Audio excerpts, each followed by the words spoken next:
اسی معیت کا ذکر ہے والذین معه کہ صحابہ کی پہلی نشانی یہ ہے کہ وہ اللہ کے نبی کا ہر حال میں ساتھ دیتے ہیں، کبھی اس کو تنہا نہیں چھوڑتے۔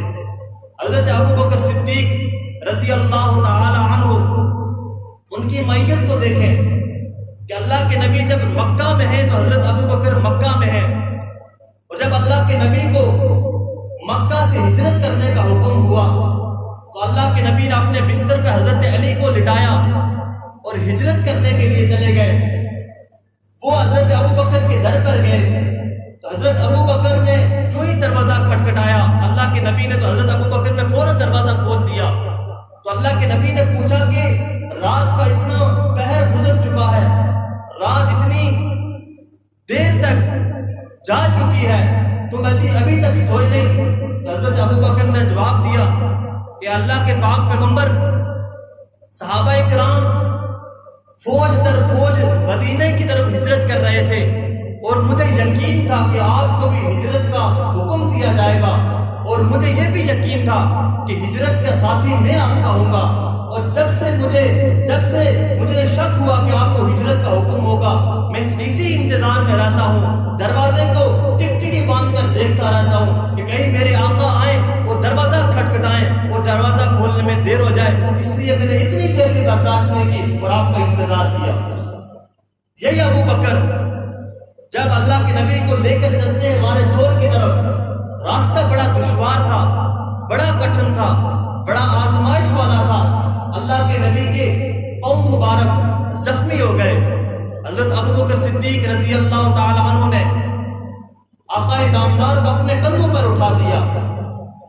آج چشم فلک نے یہ منظر دیکھا کہ جو سید الانبیاء ہے، جو سید الجنس والانس ہے، وہ آج حضرت ابو بکر صدیق کے کندھے پر سوار ہے، اور اس کے اوپر سوار ہے کہ جو سید الصحابہ ہے، صحابہ میں سب سے بڑا ہے، سب سے بڑا ہے۔ اللہ کے نبی جب حلیمہ سعدیہ کی اونٹنی پر بیٹھتے ہیں، وہ اونٹنی ساری اونٹنیوں سے پہلا نمبر لے لیتی ہے۔ اللہ کے نبی جب براق پر بیٹھتے ہیں، وہ براق ساری سواریوں میں پہلا نمبر لے لیتا ہے، اور اللہ کے نبی جب حضرت ابو بکر کے کندھے پر بیٹھتے ہیں، حضرت ابو بکر صحابہ میں پہلا نمبر لے لیتے ہیں۔ دو کردار ایسے ہیں، دو کردار کہ جن پر نبوت سوار ہوئی، اللہ نے ان کا مقام بلند کر دیا۔ ایک حضرت ابراہیم خلیل اللہ جب بیت اللہ کی تعمیر کر رہے تھے، جس پتھر پر کھڑے ہو کر تعمیر کر رہے تھے، وہ پتھر نہیں تھا بلکہ سیڑھی تھی کہ جو دیوار بلند ہوتی جاتی، وہ پتھر خود بخود بلند ہوتا جاتا، اور جب بیت اللہ کی تعمیر مکمل ہو گئی، اب اس پتھر کو رکھنا کدھر ہے، اس پتھر کو کرنا کیا ہے؟ اللہ نے فرمایا کہ اس پتھر کے اوپر میرے خلیل کے قدم پیوست ہو چکے ہیں، اب یہ پتھر عام پتھروں کی طرح نہیں ہے، اس کا بڑا مقام ہے، چنانچہ اس پتھر کو بیت اللہ کے سامنے نصب کر دیا گیا۔ اور حضرت ابو بکر صدیق رضی اللہ تعالیٰ عنہ کہ جن کے اوپر اللہ کے نبی سوار ہوئے، تو اللہ کے نبی نے اتنی عظمت دی، اتنا مقام دیا کہ محبوب کے حجرے میں، محبوب کے پہلو میں سلا دیا، اور قیامت تک وہ ایک ساتھ رہیں گے، اور جب قیامت والے دن اٹھیں گے تو وہ اسی حالت میں اٹھیں گے۔ یہ حضرت ابو بکر کی عظمت ہے۔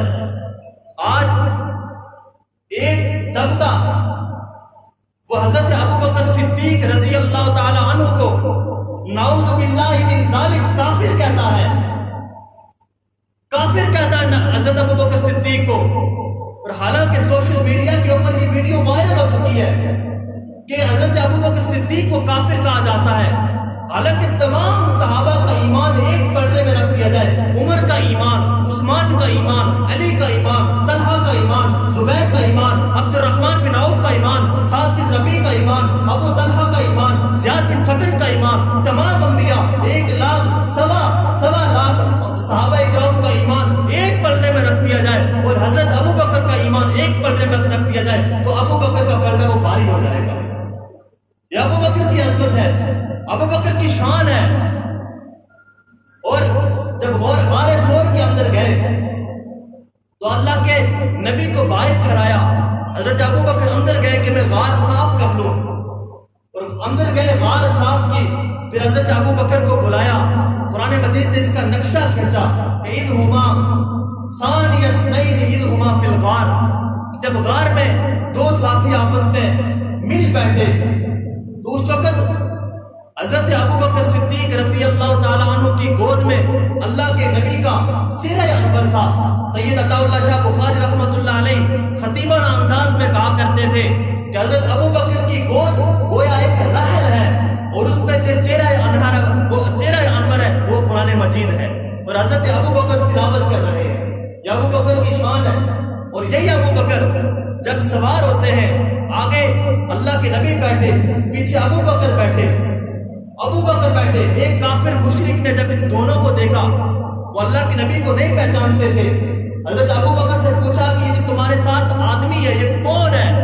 تو حضرت ابو بکر کی صداقت کا امتحان تھا کہ اگر وہ یہ کہتے کہ یہ ابو بکر ہے تو حضرت محمد کو گرفتار کر دیا جاتا، اور اگر وہ یہ کہتے کہ یہ محمد نہیں ہے تو جھوٹ ہو جاتا، وہ معین کے ٹائٹل سے وہ خارج ہو جاتے۔ لیکن حضرت ابو بکر نے بڑی عقل مند بات کی، فرمایا کہ رجل یہدینی، یہ ایک آدمی ہے کہ جو مجھے راستہ دکھا رہا ہے، مجھے راستہ دکھا رہا ہے۔ اب اس کافر نے تو یہ سمجھا کہ ابو بکر راستہ بھول چکے ہیں کہ انہیں راستہ دکھا رہا ہے، حالانکہ وہ تو انہیں جنت کا راستہ دکھا رہے تھے۔ لیکن حضرت ابو بکر نے نہ ہی جھوٹ بولا اور نہ ہی اپنی صداقت کے اوپر آنچ آنے دی، اور کہا رجل یہدینی، ایک آدمی ہے کہ جو میری رہنمائی کر رہا ہے، مجھے راستہ دکھا رہا ہے۔ یہ ابو بکر کہ جو ہر حال میں اللہ کے نبی کے ساتھ ہے، اگر اللہ کے نبی بدر میں ہے تو ابو بکر بدر میں ساتھ ہے، اللہ کے نبی احد میں ہے، ابو بکر احد میں ساتھ ہے، اللہ کے نبی حنین میں ہے، ابو بکر وہاں پر ساتھ ہے، ہر حال میں اللہ کے نبی حضرت ابو بکر اللہ کے نبی کے ساتھ ہے۔ اور جب حضرت ابو بکر انتقال کر گئے تو اللہ کے نبی کے پہلو میں سلا دیا، قیامت تک وہی ہوں گے، اور آخر میں جب اٹھیں گے تو دونوں ایک ساتھ اٹھیں گے۔ یہ صحابہ کی شان ہے، یہ صحابہ کی معیت ہے کہ اللہ کے نبی کا ساتھ ایسے دیا۔ ایک غزوے کے اندر اللہ کے نبی پر تیروں کی بوچھاڑ جاری تھی، تیر برسائے جا رہے تھے، تو صحابہ اکرام نے اللہ کے نبی کو چاروں طرف سے گھیر لیا اور وہ تیر اپنے اوپر برداشت کیے، اور ایک صحابی نے تو انتہا کر دی، حضرت ابو طلحہ رضی اللہ تعالیٰ عنہ، وہ اللہ کے نبی کے سامنے جب تیر کھاتے ہیں تو وہ پیٹھ نہیں کرتے بلکہ اپنا چہرہ اللہ کے نبی کے سامنے کرتے ہیں کہ کہیں بے ادبی نہ ہو جائے، کہیں گستاخی نہ ہو جائے، اور اللہ کے نبی کے سامنے وہ اپنی پیٹھ پر تیر کھاتے ہیں، لیکن میدان جنگ میں بھی وہ اللہ کے نبی کی گستاخی نہیں کرتے۔ یہ صحابہ اکرام کی شان ہے۔ حضرت زیاد بن ثقل ایک غزوے میں زخموں سے چور ہو گئے اور مرنے کا وقت ہے، روح پرواز کرنے والی ہے، تو لوگوں سے کہتے ہیں کہ مجھے اپنے آقا کے پاس لے چلو۔ لوگوں نے کہا تمہاری حالت ٹھیک نہیں ہے، تم مرنے لگے ہو، لیکن اصرار کیا مجھے میرے آقا کے پاس لے چلو۔ زیاد بن ثقل وہ اللہ کے نبی کے پاس آئے اور اپنا رخسار مبارک اللہ کے نبی کی قدموں کے ساتھ لگایا اور کیا کہا کہ نکل جائے دم میرا تیرے قدموں کے نیچے، یہی دل کی حسرت، یہی آرزو ہے تیری معراج کہ تو عرش بری تک پہنچا، میری معراج کہ میں تیرے قدموں پہ پہنچا۔ یہ صحابہ کی شان ہے، یہ جان سارے صحابہ ہیں، سب کچھ تن من دھن قربان کرنے والے صحابہ ہیں۔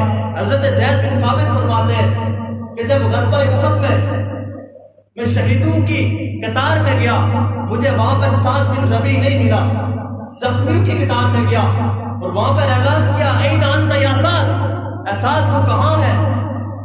تو وہاں پر ایک شخص نے ہاتھ بلند کیا، تو حضرت زید بن ثابت فرماتے ہیں میں اس کے پاس گیا، ان کے آخری لمحات چل رہے تھے، آخری لمحات روح پرواز کرنے والی تھی، تو حضرت زید بن ثابت نے فرمایا کہ کیا تمہارا کوئی آخری پیغام، کوئی آخری وصیت ہو تو بتاؤ۔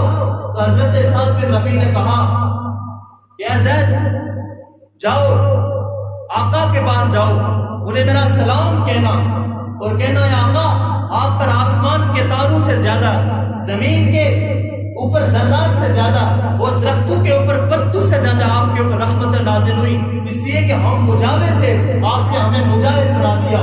ہم بت پرست تھے، آپ نے ہمیں خدا پرست بنا دیا، ہم مشرک تھے، آپ نے ہمیں موحد بنا دیا۔ اور پھر اس کے بعد آخری پیغام اپنی قوم کو یہ دیا کہ آقا کا ساتھ کبھی نہیں چھوڑنا، آقا کو تنہا کبھی نہ چھوڑنا، اس لیے کہ اگر آپ کے ہوتے ہوئے اللہ کے نبی کو کچھ ہو گیا تو قیامت والے دن تمہارا کوئی عذر قابل قبول نہیں ہوگا۔ یہ صحابہ کی شان ہے۔ تو پہلی صفت صحابہ کی بیان فرمائی کہ والذین معہ، کہ وہ ہر حال میں اللہ کے نبی کا ساتھ دیتے ہیں۔ دوسری صفت بیان فرمائی اشداء علی الکفار، کہ کفار کے لیے سخت ہے، بڑے بھاری ہے کفار کے لیے۔ اور تیسری صفت فرمائی رحماء بینہم، آپس میں بڑے نرم خو ہیں، آپس میں بڑے نرم دل ہیں۔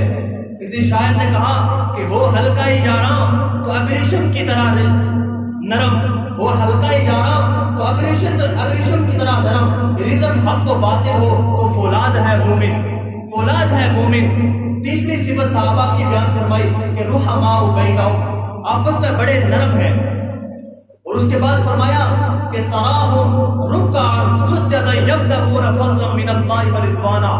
چوتھی صفت صحابہ کی بیان فرمائی کہ وہ ہر حال میں اللہ کی رضا کی متلاشی ہوتے ہیں۔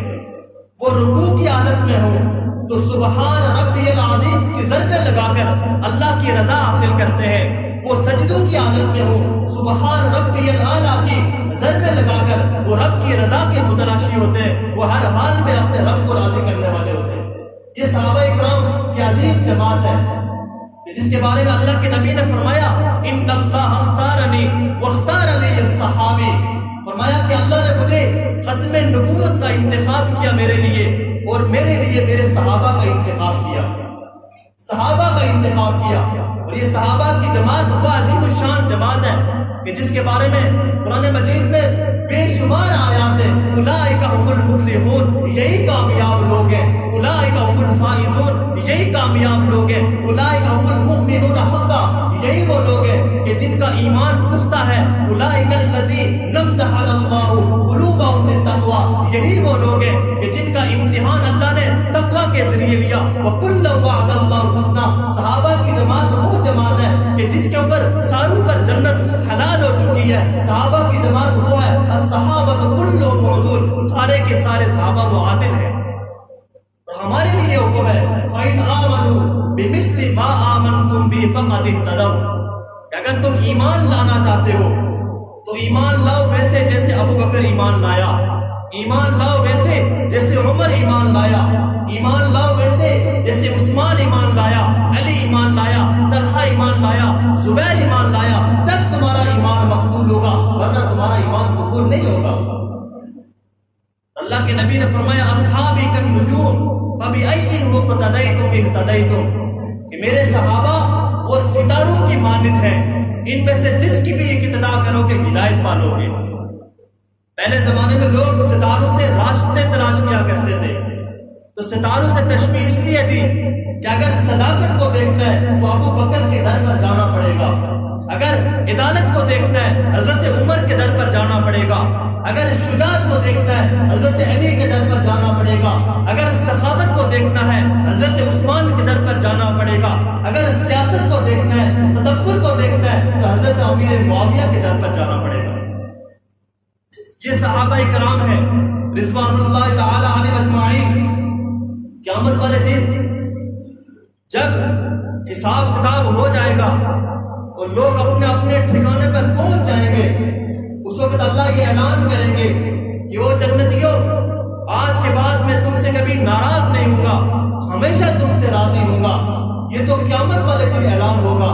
لیکن یہ صحابہ کرام کی جماعت وہ عظیم جماعت ہے کہ جنہیں اللہ نے دنیا میں ہی جنت کی بشارت دی اور فرمایا رضی اللہ عنہم ورضوا عنہ، کہ یہ اللہ سے راضی ہے اور اللہ ان سے راضی ہے۔ 10 ایسے صحابہ کرام ہیں کہ جن کے بارے میں اللہ نے دنیا میں ہی بشارت دی، جن کو عشرہ مبشرہ کہا جاتا ہے۔ ابو بکر فی الجنہ، عمر فی الجنہ، عثمان فی الجنہ، علی فی الجنہ، طلحہ فی الجنہ، زبیر فی الجنہ، عبد الرحمن بن عوف فی الجنہ۔ 10 صحابہ اکرام ایسے کہ جن کو دنیا میں ہی جنت کی بشارت دے دی کہ یہ چلتے پھرتے جنتی ہیں۔ یہ صحابہ اکرام ہیں، اتنی ان کی عظمت ہے۔ اور آج اگر کوئی کھڑا ہو کر 1400 سالہ، اگر کوئی ملعون کھڑا ہو کر حضرت ابو بکر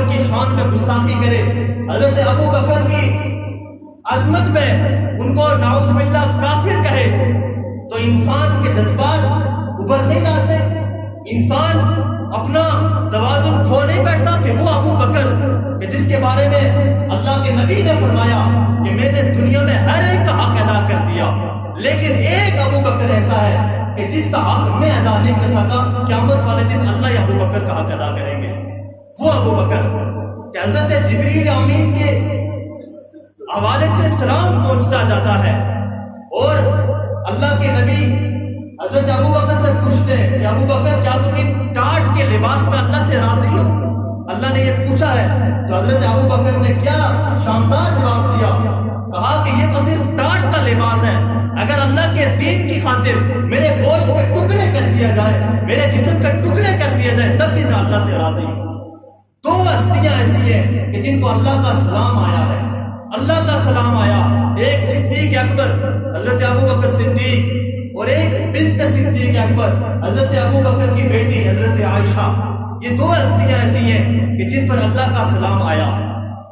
یہ حضرت ابو بکر صدیق کی شان ہے، اور حضرت عمر کہا کرتے تھے کہ کاش کہ حضرت ابو بکر مجھے غار ثور میں جو اللہ کے نبی کے ساتھ 3 راتیں گزاری، کاش کہ وہ مجھے دے دیتے، میں اپنی پوری زندگی کی نیکیاں ابو بکر کے حوالے کر دیتا۔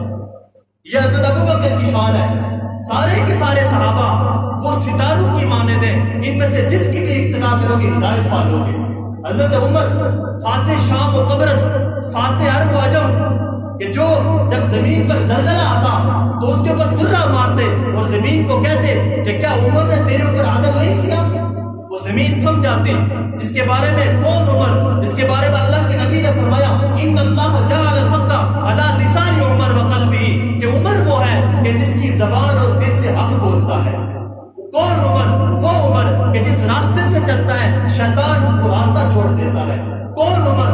وہ عمر کہ جس کے بارے میں فرمایا لو کان بعدی نبی لکان عمر، کہ اگر میرے بعد کوئی نبی ہوتا تو وہ عمر ہوتا۔